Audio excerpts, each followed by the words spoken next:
Hello again.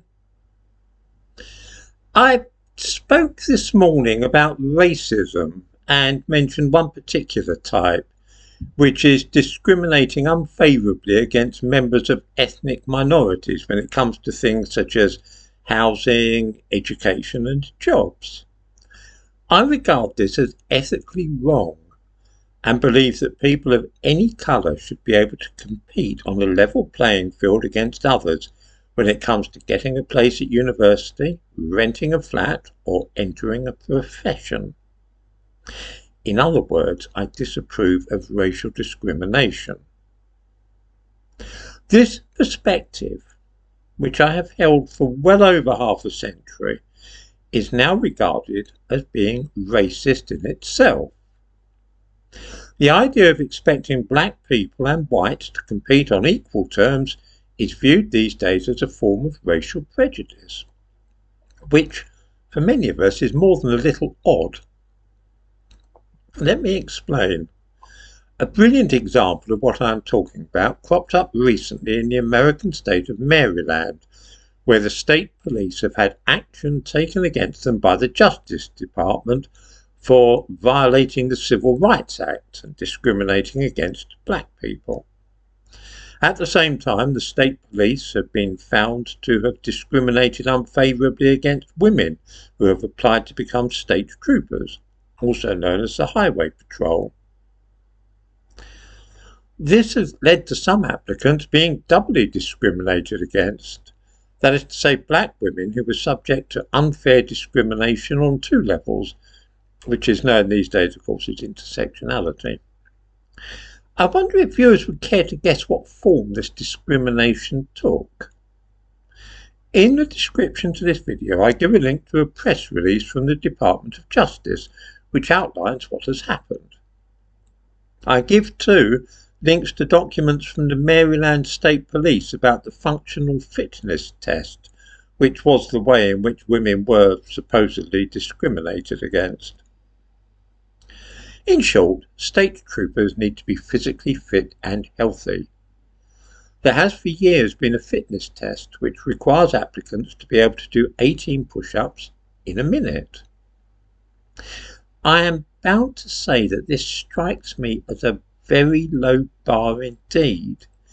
Every morning as part of my own routine, I do 35 press-ups in a minute, and if I found myself unable to do them, I would know something was amiss with my health. 18 press-ups in a minute means doing one press-up every 3 seconds.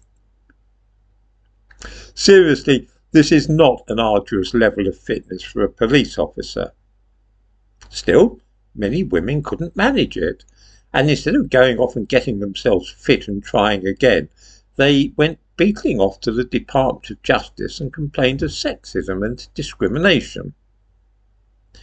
The same thing happened with the written tests, which included some very basic mathematics of about the level of the 8-year-olds at school, 11-year-olds rather, at school do. Many black people couldn't manage these simple sums, and so cried racial discrimination and cited the Civil Rights Act. Black women were, as I say, especially badly affected. The Department of Justice ruled that these tests did indeed violate the Civil Rights Act and discriminated unfavourably against black people. This is what I meant when I said this morning that the old definitions of racism had been abandoned.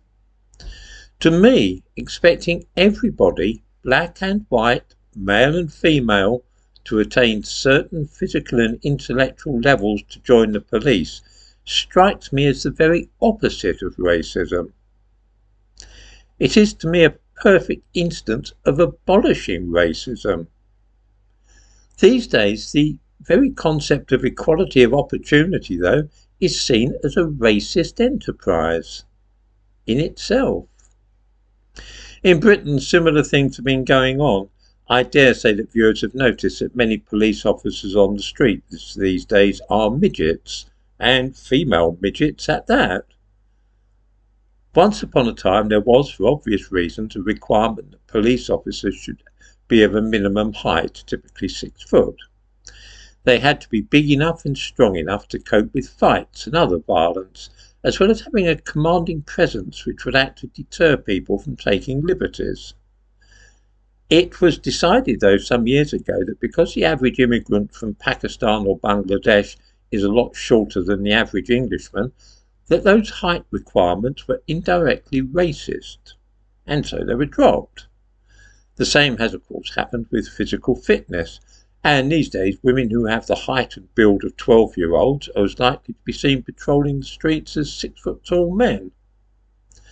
The quest for diversity and equal opportunities has led us down some very strange paths indeed in the last few years, and looking at police recruitment sheds light on some wider principles at work, in addition to showing, as I said, that what was once seen as the opposite of racial prejudice and discrimination is now being condemned as obvious racism.